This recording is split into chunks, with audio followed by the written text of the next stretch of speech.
Sveiki visi, čia Mykolas ir jo draugai. Mano vardas yra Mykolas. Šiandien mokinsiu, pirmas epizodas, kaip reikia užvesti traktorių. Ir apie tai viską sužinoti. Tuoj. Čia yra masė įjungti. Jeigu noriu užvesti, turi būti įjungtas. Bet šitą geriau neįjungsim. Čia yra garbelininkų pavaras. Pavyzdžiui, šita pavara yra lėta. Čia yra greita. Čia yra 6 pavaros. Va. Čia yra lėtos, čia yra greitos. Čia yra pirmin, čia yra atgal. Čia yra, o ten yra pirmin, o ten atgal. Čia reikia traukti traukėjai. Va. Čia yra užvedimai. Čia yra pipiškė. Va. Čia yra posūkiai. Čia yra gazas.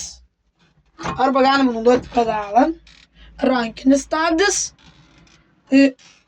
Vienam ratui ir kitam ratui. Va. Dar čia yra mygtukas galiniam lempam.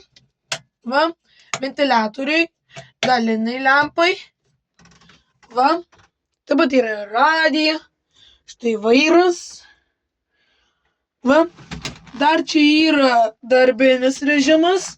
Taip traukia jį. Va taip. O jis yra įjungtas buvo. Dabar išjungtas. Va. Ir žodžiu, nepamirškite uždėti like, nepamirškite uždėti liuksą ir prenumeruoti. Va. Čia su jumis buvo Mykolas ir jo draugai. Ir kitaip sakant, mano vardas yra Mykolas Bo.